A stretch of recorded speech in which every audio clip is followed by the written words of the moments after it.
बच्चों कैसे आप? हम लोग चैप्टर नंबर आपके जो बुक है रेडबुक्स का चैप्टर नंबर 5 कर रहे थे, India's gift to the world.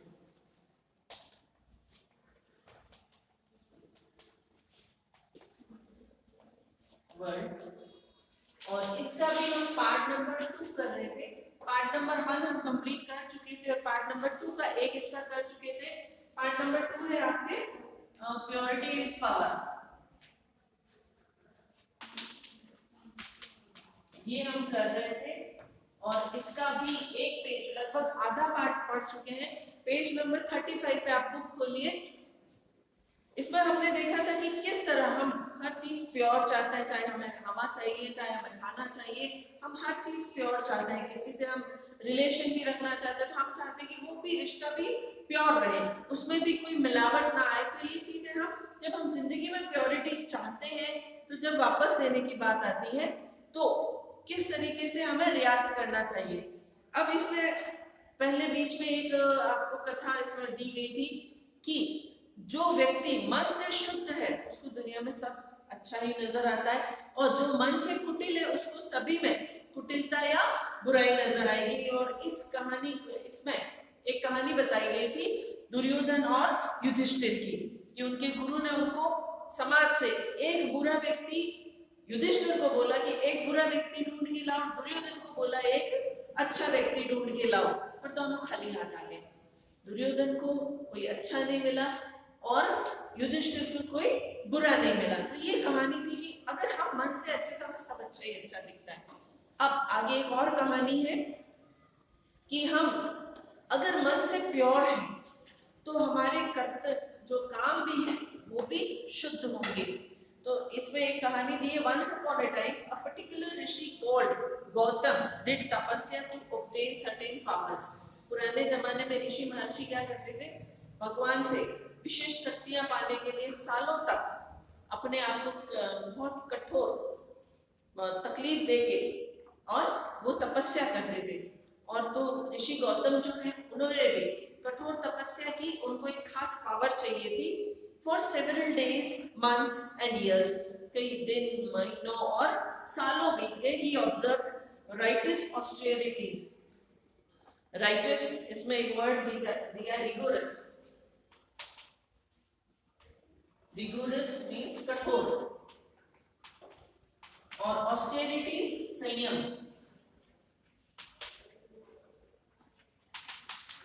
संयम, कठोर संयम बनता कठिन तपस्या की। He did not eat or drink. उन्होंने महीनों सालों तक न कुछ खाया न पिया। He stood on single foot. एक पैर पे खड़े रहे। He controlled the senses. अपने सेंसेस जो है, हमारे शरीर के 5 सेंसेस हैं और इसके अलावा सारी शारीरिक क्रिया उन्होंने सब कंट्रोल कर लिया। He meditated on chosen deity. deity मतलब देवता, एक विशेष देवता को उन्होंने पूरी तपस्या की विशेष देवता के लिए। One day in the morning he went to the river for a holy dip. ऋषि महर्षि क्या करते थे, तपस्या से वो शक्तियां पा लेते थे, तो इनको भी मिल गई खास जो शक्ति थी। अब सुबह सुबह एक दिन वो नदी में नहाने के लिए गए। ऋषि महर्षि नदी में ही नहाते थे, तो नहाने गए। On the bank of river there was a tree. नदी के किनारे, बैंक मतलब किनारे पे एक पेड़ था। The branches of the tree were outstretching towards the river. और उस पेड़ की शाखाएं जो नदी की तरफ भी फैली हुई थी। A crane was sitting among the branches. Crane, सारस, एक सारस जो है वो उन पेड़ की शाखाओं में कहीं पे बैठा हुआ था। When Gautam was neck deep, water facing toward the sun. इतने पानी में, गर्दन तक के पानी में गौतम खड़े हैं और सूर्य को फेस कर, मतलब सूर्य की तरफ उनका फेस, और वो जल अर्पित कर रहे थे सूर्य को। With an austere mind, the Gautam, okay, the droppings of the rain fell on his head. तब भी क्या हुआ, जैसे सूर्य को जल अर्पित कर रहे और हाथ उन्होंने कैसे ऐसे रखे हुए, और तभी ड्रॉपिंग ऑफ द क्रेन, सारस की जो बीट है वो उनके हाथ में आगे गिरी। ऑन हिज हेड, सर पे आगे गिरी, तो पूरा कंसंट्रेशन जो था वो उनका टूट गया।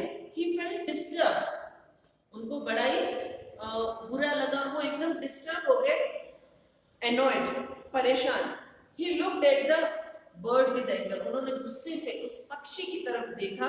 The next moment the bird felt dead, और जैसे ही उन्होंने गुस्से से पक्षी की तरफ देखा, वो पक्षी अगले क्षण मृत अवस्था में नीचे गिर गया। मतलब उनके तेज में इतना जलन थी, तपिश थी कि सिर्फ नजर डालने भर से, गुस्से से देखने भर से किसी भी की मृत्यु हो सकती थी। द ऋषि वॉज हैप्पी, अब ऋषि बड़े खुश हुए, because he had obtained the power to kill a bird by his very gaze, कि उनको ये जानकर बहुत खुशी हुई कि उनकी सिर्फ दृष्टि में इतनी पावर आ गई कि वो किसी को गुस्से से देखे तो वो पक्षी मर गया।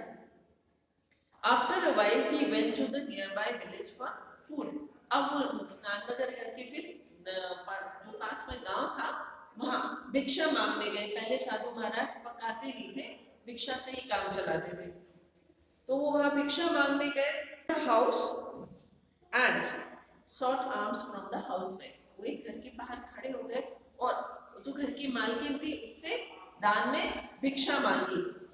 She was busy doing her domestic course, course मतलब कार्य या नित्य कर्म, तो वो अपने जो घरेलू काम काज है उसमें वो व्यस्त थी।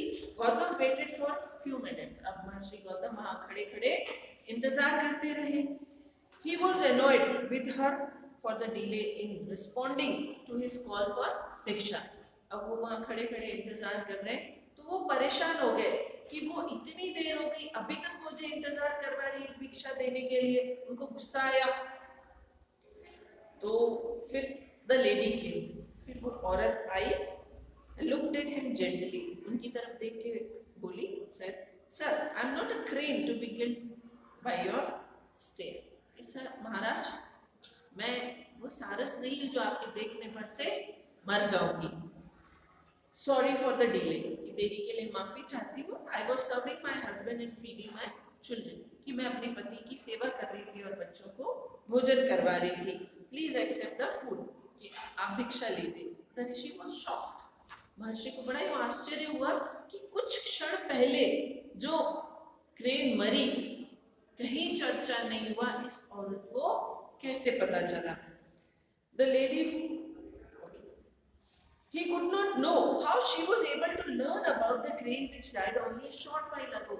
उसको समझ ही नहीं आया महर्षि को कि ये औरत को कैसे पता चला कि मेरे एक देखने पर से सारस की मृत्यु होगी, क्योंकि वो तो वहां से सीधा भिक्षा मांगने आए थे, रास्ते में किसी से बातचीत नहीं, किसी को पता नहीं।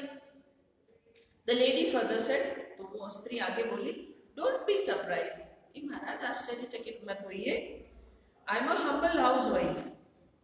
If you want to know more about tapasya and the attainment of powers, please go to a particular person, कि मैं तो एक बहुत ही साधारण गृहिणी हूँ, आप अगर तपस्या के बारे में और ज्यादा जानना चाहते हैं तो मैं एक व्यक्ति का पता बताती हूँ, आप वहां जाइए। Whose address I shall give you, कि मैं पता आपको देती हूँ। Saying so, she gave him the address, और ऐसा कहकर उसने उस व्यक्ति का पता बताया।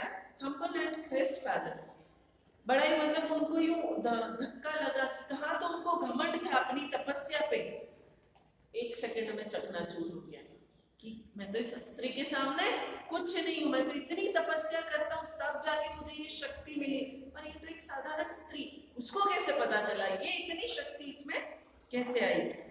The rishi went as directed, तो महर्षि जैसा बताया उस स्त्री ने पता वैसे गए। It was a greater shock to him, अब इससे भी बड़ा शॉक लगा उनको, महर्षि को, as to see the particular person to be an ordinary man, simple, बिल्कुल सिंपल सादा आदमी। जैसे ही उन्होंने देखा कि जिस स्त्री, उनके दिमाग में ये था कि भाई हो सकता है मुझसे कोई बड़ा तपस्वी हो, लेकिन जैसे ही उन्होंने उस व्यक्ति को देखा कि ये भी तो एक सिंपल आदमी है, तो उस औरत ने मुझे यहाँ क्यों भेजा।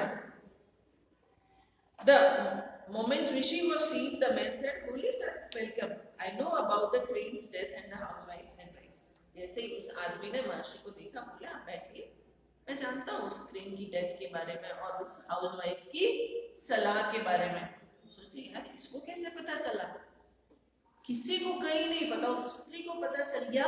उस स्त्री के बाद में इनको, इस व्यक्ति को भी पता चला क्रेन की डेथ के बारे में, और कि मैंने तो किसी से कांटेक्ट भी नहीं किया, किसी से बात नहीं हुई, तो उस स्त्री ने क्या कहा, इस व्यक्ति को कैसे पता चला? क्योंकि पहले कोई फोन थोड़ी होते थे कि हाँ भाई फोन किया, बता दे कि फलाना व्यक्ति आ रहा है। पहले तो ऐसे यात्राएं भी पैदल हुआ करती थी, साधन ही नहीं थे। तो महर्षि बड़े ही आश्चर्यचकित रह गए। Please wait a while and I shall soon take you home. आप थोड़ी देर इंतजार कीजिए, मैं आपको घर लेके चलूंगा। Later at home the Rishi was surprised to see the man delaying him further. अब वो घर जाके भी वो अपने कामकाज में लग गया, तो महर्षि को बड़ा आश्चर्य हो गया, यहाँ आके भी ये मुझे इंतजार करवा रहा है। He was busily engaged in serving his parents, और वो व्यक्ति जो है बड़ी तल्लीनता से अपने माता पिता की सेवा कर रहा था, उनके कामकाज कर रहा था। He did not seem to have read any scriptures, कोई धार्मिक ग्रंथ, स्क्रिप्चर मतलब धार्मिक ग्रंथ, ऐसा नहीं लग रहा था उस व्यक्ति को देख के किसने कोई धार्मिक ग्रंथ पढ़े होंगे। और nor did he observe any austerities, और ऐसा नहीं लग रहा था कि कोई कठोर संयम या तपस्या की होगी इसने, या बहुत सारे धर्म ग्रंथ पढ़े होंगे। But he was bright with purity of mind. लेकिन वो व्यक्ति जो है, मानसिक जो शुद्धता थी, उससे की वजह से वो एकदम चमक रहा था, या उसमें जो ऐसे नहीं कि उससे लाइट निकल रही थी, पर उसके चेहरे पे एक ग्लो था, क्योंकि मन में कुटिलता नहीं थी, बिल्कुल शुद्ध विचारों वाला व्यक्ति था। His pride of tapasya disappeared, और जैसे in his presence the rishi was completely transformed. अब उस व्यक्ति को देख के तो महर्षि का जो तपस्या का घमंड था सब खत्म हो गया, और महर्षि एकदम परिवर्तित हो गए, ट्रांसफॉर्म्ड। He turned modest. महर्षि जो एकदम दयालु हो गए। He became pure without anger, ill will or haughtiness.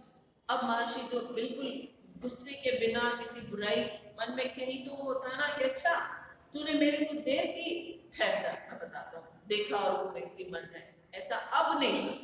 वो दिमाग एकदम शांत हो गया, किसी तरह से कोई जिद या बुरी बात नहीं थी महर्षि के मन में। उनके तपस्या का जो घमंड था वो भी खत्म हो गया। He who is sincere in service and faithful in doing duties and loving without selfishness is pure.